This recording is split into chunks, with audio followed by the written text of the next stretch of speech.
Estamos en comunicación con Andrés Bonicalzi. Andrés Bonicalzi es abogado de la organización AVIVI, de ayuda a víctimas de violaciones. ¿Nos escuchás, Andrés? Sí, Marina, Jorge, ¿cómo están? ¿Qué tal? Muy buenas tardes, muy bien.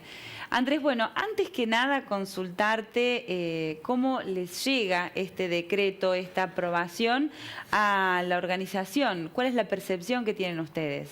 Mira, en principio es algo por lo que se viene luchando hace tiempo, ¿sí? No solamente nuestra asociación, sino también un montón de asociaciones, de redes mujeres, porque realmente entendemos va a resultar sumamente útil desde lo procesal y desde lo práctico para el esclarecimiento e incluso para la prevención en relación a la comisión de este tipo de hechos de delitos, ¿no? De delitos sexuales. Obviamente, por otro lado, una ley del año 2013, también digamos la incomprensión frente al porqué de la demora de tantos años en la reglamentación, siendo que hay una gran cantidad de hechos que se podrían haber encauzado y resuelto si hubiésemos tenido antes este registro de datos genéticos, ¿no? En concreto, Andrés, ¿cómo va a funcionar este registro? ¿Cuál es la mecánica?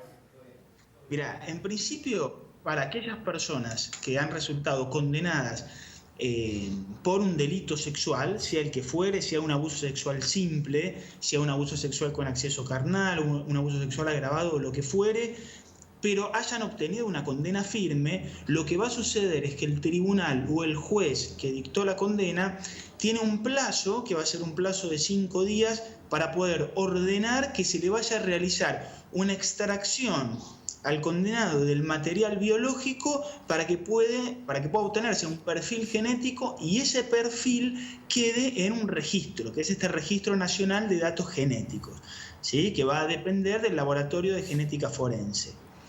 Eso es lo que tiene que suceder. La contra de esto principalmente es que la exigencia a los efectos de poder realizar esta extracción del material genético al condenado es que la condena sea firme. En proceso, si la persona está en proceso, no se tomaría el ADN.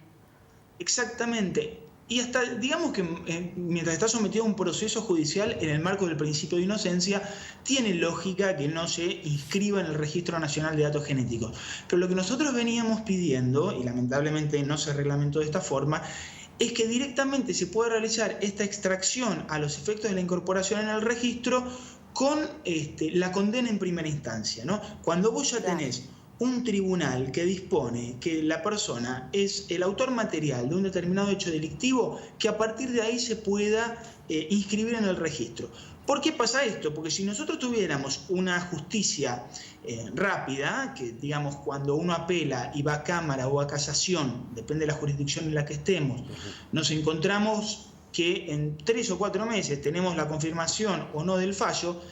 Y después hay una tercera instancia, que es la Corte Suprema, y ahí es donde también incluso, las sentencias y los expedientes pueden dormir, pero hasta 4 o 5 años de demora. Por lo cual, desde que vos tenés una sentencia por un tribunal que dice tal persona es culpable de la comisión de un determinado hecho, y hasta que esa condena queda firme, por las 2 instancias más que quedan, por lo menos pasan 10 años. Claro. 10 años sin que esa persona, sin que sea culpable, se encuentre inscripto en el registro, salvo obviamente que no recurra a todas las instancias de apelación, ¿no? Que no recurra hasta la Corte Suprema, pero la realidad es que procesalmente tiene esa posibilidad.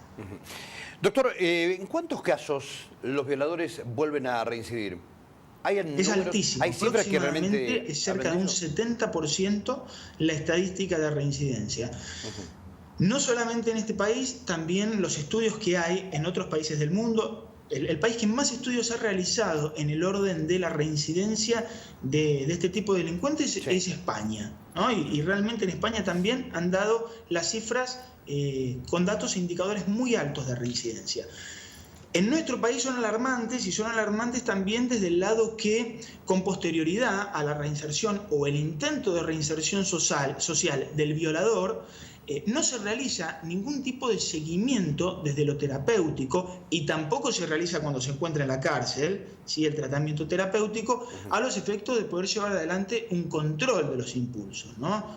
Sí. Claro. La realidad es que estos impulsos de perversión que tiene aquel delincuente sexual, no pueden, lo que se puede lograr con ellos, lo que se puede lograr con un tratamiento efectivo es poder controlarlos, pero no van a desaparecer estos impulsos que se encuentran constantemente latentes en la personalidad perversa, ¿no? Por lo tanto, es un peligro latente en libertad. Es un peligro latente, y siendo, como vos bien decís, que los indicadores de reincidencia son sumamente altos, y si a esto le sumás que es fundamental en este tipo de delitos llevar adelante el cotejo de ADN. El cotejo de ADN es la prueba madre en estos delitos, ¿sí? En este tipo de delitos que se realiza aprovechándose de la nocturnidad o que se realiza obviamente en general sin testigos presenciales, la prueba más importante que tenemos es aquella prueba que queda en el cuerpo de la víctima, ¿sí? O en el cuerpo de la víctima en el caso de que sea una violación seguida de muerte.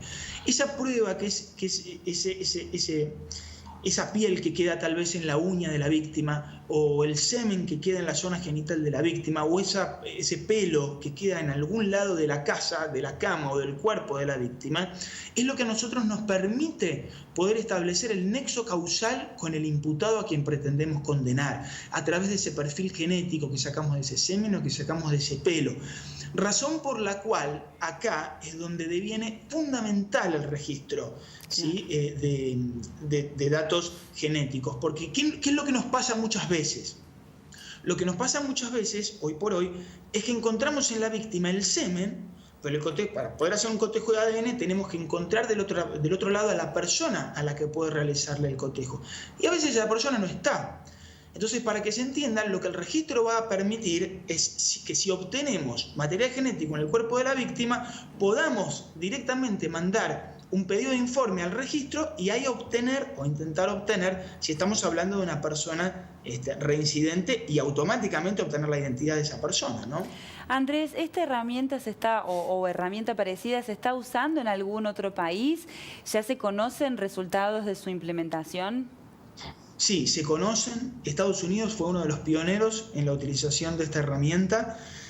Y bueno, hay dos indicadores, uno positivo y otro negativo. El positivo tiene que ver con el esclarecimiento de los hechos. En aquellos estados en los que se aplicó, ha servido y ha resultado fundamental para poder esclarecer determinados hechos que de otra forma no se hubiesen podido esclarecer. Ahora, la realidad es que por otro lado no desalentó las conductas perversas. Digamos, lo que uno pretende muchas veces es que, digamos, en el accionar del delincuente se vean desalentadas las conductas cuando advertimos un aumento de la escala penal o un aumento de la persecución penal, ¿no? Es decir, el mensaje en este caso sería para el delincuente: mirá que ahora es más fácil atraparte. Ahora, la realidad es que lamentablemente este tipo de delito es un delito que es sumamente impulsivo, es salvaje, por lo cual el freno inhibitorio, que es lo que a vos te podría permitir pensar, no voy a realizar la conducta porque evidentemente hay más chances de que me atrapen, no cuaja en este tipo de personalidad. Claro, no logra este tipo de personalidad, delito. este tipo de delito no es un delito que va a resultar procesado desde lo racional, sino meramente desde lo animal, de lo instintivo, del impulso perverso, ¿no? Por lo cual es muy difícil desalentar estas conductas, por lo cual es difícil disminuir los índices de reincidencia. Pero está bueno que se disponga de esta herramienta como para por lo menos cuando se produce un hecho de estas características se pueda tal vez localizar de manera más fácil al autor de estos hechos aberrantes, ¿no? Totalmente, pero además es fundamental no solamente para apartar a estas personas de la sociedad, sino además para poder, desde el lado de la víctima, sentir, incluso desde lo terapéutico, que han hallado justicia, ¿no? La realidad es que la víctima de un delito sexual, desde lo emocional, necesita poder llegar a una condena y a veces es muy difícil llegar a una condena, más en este tipo de delitos cuando estamos yendo contra un NN, contra alguien que no sabemos quién lo cometió, ¿no? Entonces, incluso más allá de lo que estamos hablando, de encontrar justicia, de poder encontrar una condena para la víctima, para el damnificado, es fundamental poder saber quién fue el perpetrador, perseguirlo y poder encontrar un poco de paz a través de la obtención de una sentencia, ¿no? Andrés, ¿cuál es el camino que nos queda por recorrer? No vamos a decir para erradicar, porque debe ser virtualmente imposible, sino para hacer frente a este tipo de delitos contra la integridad sexual. El registro de los contra los violadores o registro de violadores, que no es ese el nombre formal, es un paso. Pero ¿qué crees vos que queda por hacer? Mira, la verdad es que queda muchísimo porque la violación, más allá de este impulso, tiene que ver con un ejercicio de poder. Desde los indicadores, desde las estadísticas, la mayor cantidad de perpetradores de delitos sexuales son los hombres y la mayor cantidad de víctimas son las mujeres. Por supuesto, hay diferentes tipos de delito sexual. No es lo mismo un abuso sexual intrafamiliar que un abuso sexual que no se dé en el marco del contexto familiar. Pero la realidad es que, en definitiva, la violación en muchos casos es el ejercicio de poder. Este ejercicio de poder que se encuentra vinculado directamente a los índices de violencia de género. Claro. Es decir, es un tipo de violencia. Así como dentro de la violencia de género tenemos la violencia económica, la violencia psicológica, la violencia física, también tenemos la violencia sexual. La realidad es que muchas veces el perpetrador de un delito sexual no realiza su acto con la intencionalidad de un desahogo sexual, ¿sí? de buscar la satisfacción sexual, sino simplemente de ejercer poder de una u otra forma. Algunos van a golpear, algunos van a ejercer poder a través de la billetera o a través de lo emocional, y otros lo van a ejercer a través del sexo. Ahora, en definitiva, es un ejercicio de poder. ¿Cómo modificamos esto? Con un cambio coyuntural, ¿sí? Eliminando aquellos principios arcaicos del machismo en pos de una sociedad igualitaria, en pos de empoderar a las mujeres y poder lograr la igualdad de los derechos entre el hombre y la mujer, ¿no? Andrés, muchísimas gracias por el aporte, ha sido muy esclarecedor. Por supuesto que este último tramo da para charlar muchísimo tiempo más, es una cuestión larga para debatir y profundizar, pero muy amable por habernos recibido y volvemos a consultarlo en cualquier momento. Sí, a disposición a ustedes por ocuparse de estos temas. Muchas gracias. Hasta cualquier momento. Muchísimas gracias.